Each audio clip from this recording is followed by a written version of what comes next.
Portrait retouching. So this is a fairly common one too, and that's why I included it right up front, is Lightroom has some good portrait retouching tools in it. There's a lot of things you can do, and so what I hope to show you here is where that would stop and where we'd want to move on. So I think part of that is also to show you what you can do in Lightroom, just so that you know it. So when it comes to retouching, let's jump to this photo here.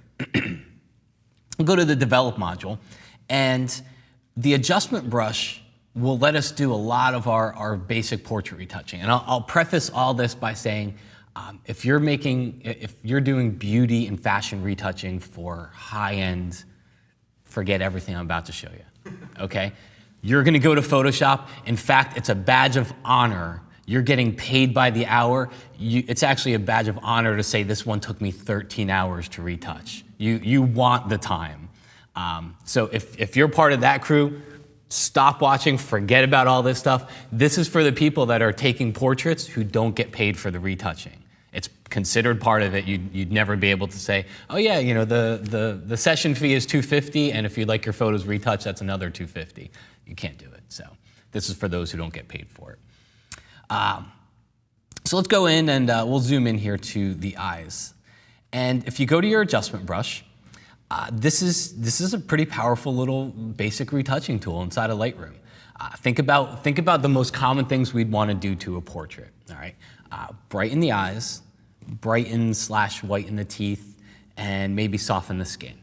You can do all those at its basic level here inside of Lightroom. So for the eyes, I could increase the exposure and take that brush tool and just paint.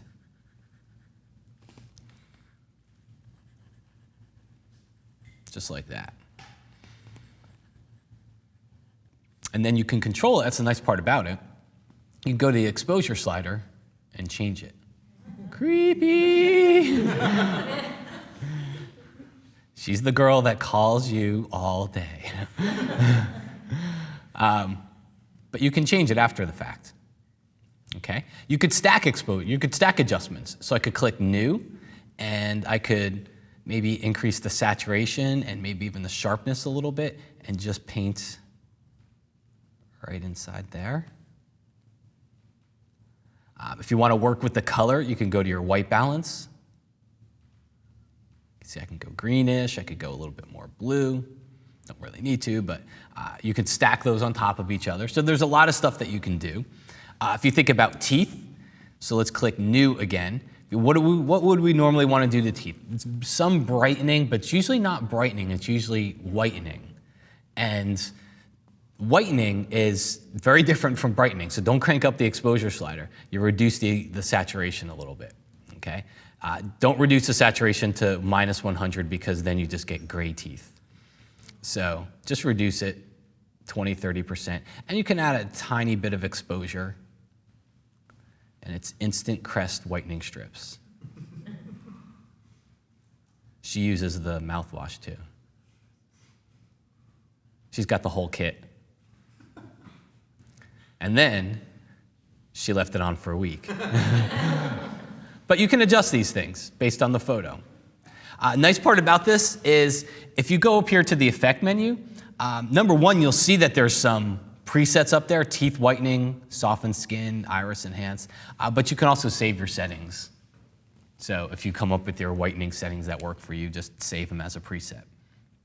All right, so that's some of the basic stuff that we can do inside of Lightroom. Let's talk about where Lightroom is gonna start to fall apart a little bit.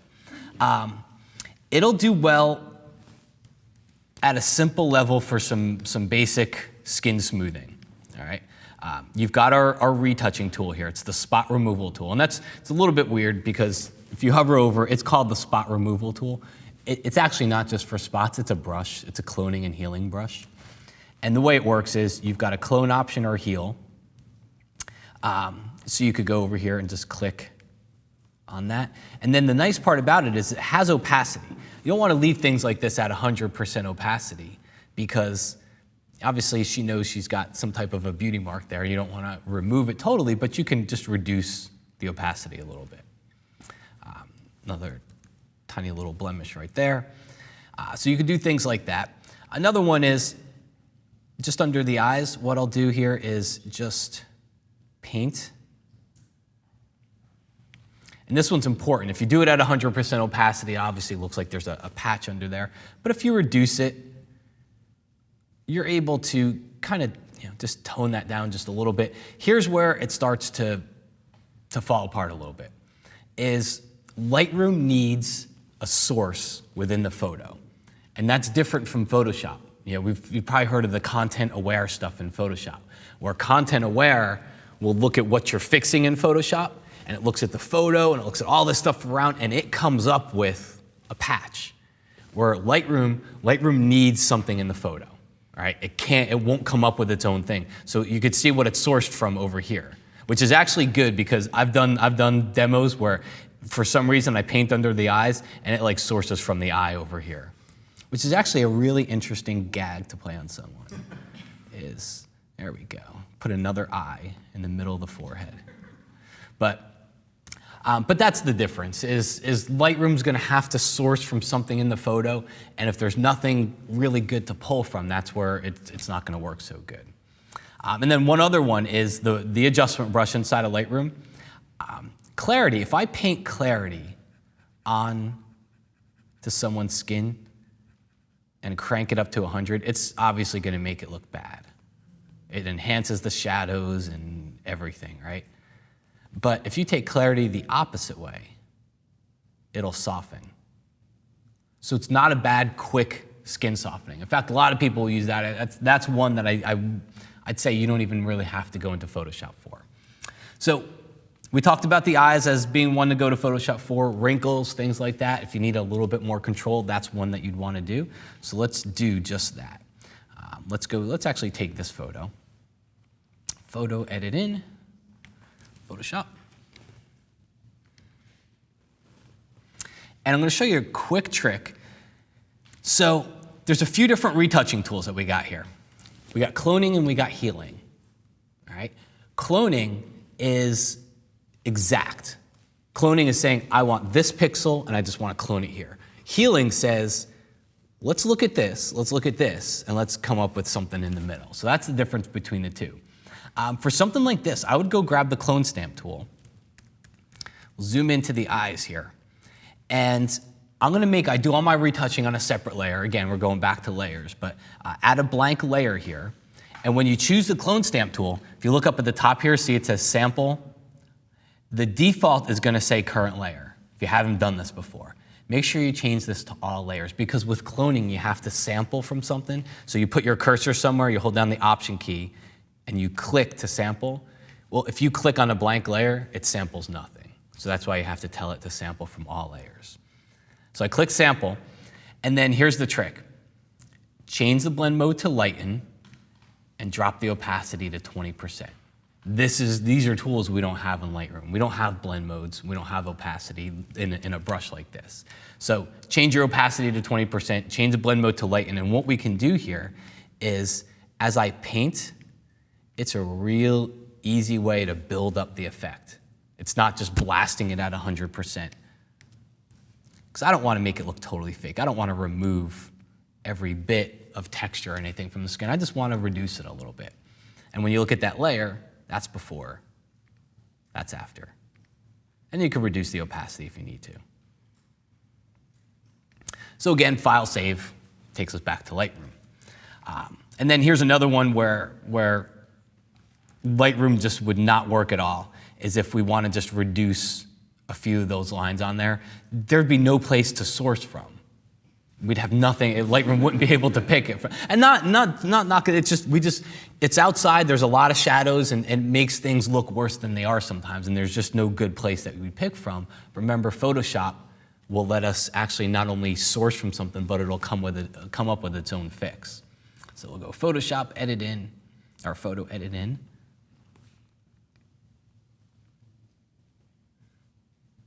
And I'll use a combination of two of the tools. So let's make our blank layer here. And we can try the healing brush tool. So the healing brush tool works a lot like the clone stamp tool, where you hold down the Option or Alt key and you click, and then you paint. Oh, see it says current layer? That's why I didn't do anything. Make sure you change it to all. So Option or Alt click, and then you paint. So it'll heal, obviously, and it does a great job. I mean, it's coming up with its own thing. It's just fake, right? So we just reduce the opacity. I always bring it down to 0 and then pull it up. I was watching, were you guys in Aaron Nace's class yesterday morning? So some of you were. I was watching his class, and he said one of the things that he does is he'll edit something, and then he'll walk away, like overnight or for a few hours, because it's like you're working on it, you think it looks good, and then you come back to it, and you're like, oh my God. So when you're retouching, that helps. Step away. Step away, come back to it, look at it again, because sometimes you see it in a different way. But that's one example. And then the other one is a lot of times I just go right back to the clone stamp option, the lighten at 20%, and just a couple swipes. And whenever you see that little crosshair, that's just me resampling with the Option key.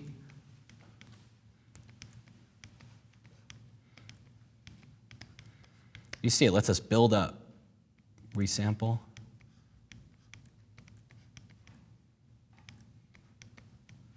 It's a little bit interesting on the forehead, but we can get away with it.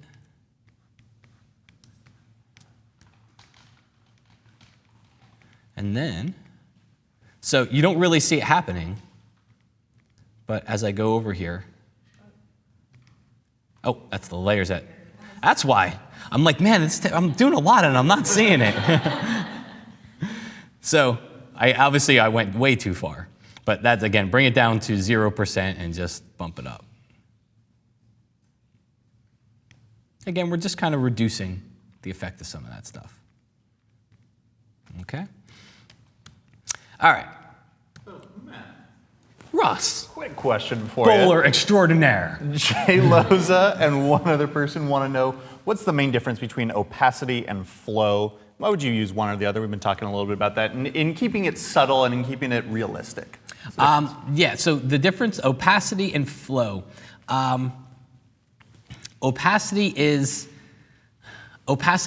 just, whether the stroke is on or off or some level in between. Flow gets more into brush mechanics of how much of an effect is going on, especially when you're using a pen and tablet, when you're holding down and how that flow that can come in. So really comes in mostly with a tablet and pen here, but flow is going to be more of the effect that gets built up onto something, where opacity is just more of an on-off type of a thing. And I can tell you honestly, for photographers, I wouldn't even touch flow. So as a photographer, as a graphic designer, and you're trying to make graphics and trying to get realistic brush strokes and things like that, flow becomes more important. And then a really quick one from Elements in Focus. How do you change the source in Photoshop with the clone stamp? How do you change the source in Photoshop with the clone stamp? Yeah. You Option or Alt click on an area. So when you Option or Alt click on an area and you paint, if you want to change to a different source, Option or Alt click someplace else, chooses a new source. Okay, so we got retouching. Oh, one other thing I didn't show you inside of Lightroom, spot removal. If you were in my landscape class yesterday, you saw this, but this is a great tool. If you go to your spot removal tool, which has cloning and healing, there is also a visualize spots option down at the bottom. And so you could see it finds every little spot in the sky there. Great for portraits on black and gray backdrops, because you won't see some of those little sensor dust spots that you have in there, but they'll show up. But that one can be done right inside of Lightroom.